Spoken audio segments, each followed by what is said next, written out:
Մատթեոսի ավետարան 5-րդ գլխում երկար կանգնեցի այս կետի վրա, բայց շատ կարևոր է, ինչպես որդեգրվել։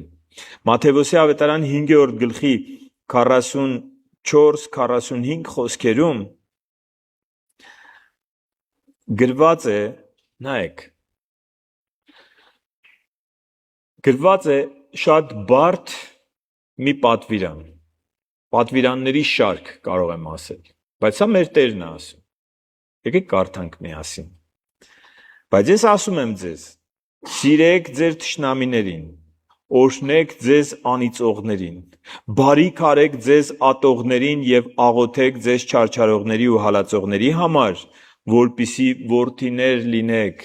ձեր հորը, որ երկնքում է, որովհետև նա իր արեգակը ծագեցնում է և չարերի և բարիների վրա և անձրև է բերում և արդարների և անարդարների վրա։ Այդ մարդիկ, որոնք այսօր չարիք են անում, այդ մարդիկ, որոնք այսօր ցավեցնում են ձեզ, Աստված իրանց է սիրում և ձեր աղոթքը իրենց համար իրենց փրկության ճանապարհ է բացելու։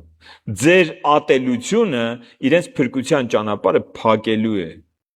Դուք լույս եք, դուք Աստծու որդիներ եք, դուք անիծողների համար աղոթք արեք, դուք ձեզ ատողների համար բարիք արեք, չարչարողների համար, չգիտեմ, թշնամիների համար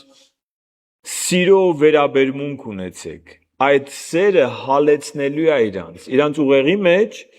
կարճ միացում է տեղի ունենալու, ծուխ է ստեղից դուրս գալու, երբ որ տեսնում է մարդը մի բան, որ չի տեղավորվում այստեղ։ Ինչ է տեսնում։ Տեսնում է սովորաբար մարդը ինչ է տեսնում։ Վատ է վերաբերվում, վատ արձագանք է ստանում։ Սա նորմալ է։ Աշխարհի ընդունված կերպն է։ Լավ է վերաբերվում, լավ արձագանք է ստանում։ Շատ վատ է վերաբերվում, հարաբերություններ են խզվում, ատելություն է գալիս։ Հիմա մարդը հանդիպում է Աստծու զավակի։ Շատ վատ է վերաբերվում, լավ վերաբերմունք է ստանում։ Ավելի վատ է վերաբերվում, տեսնում է Ստեփանոսին քարկոծում էին քարերով, տղամարդուն,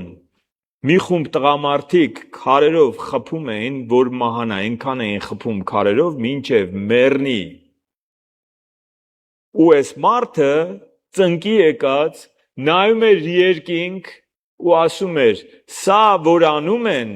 չեն հասկանում ինչ են անում»։ Իրենց մեղք մի համարի։ Ու իրանց մոտ շատերը, որ մտածելու ունակություն ունեին, այստեղ կարճ միացում եղավ, ծուխ դուրս եկավ, ասում չենք հասկանում։ Գիտեք, այդտեղ այդ տեսարանը դիտողներից մեկն էլ Պողոս Առաքյալն էր,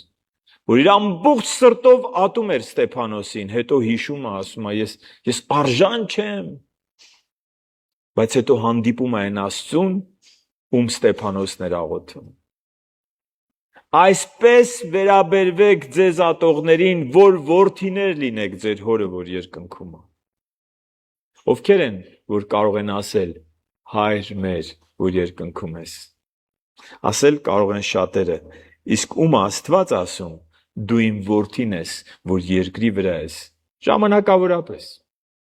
մի օր ինձ հետ ես լինելու։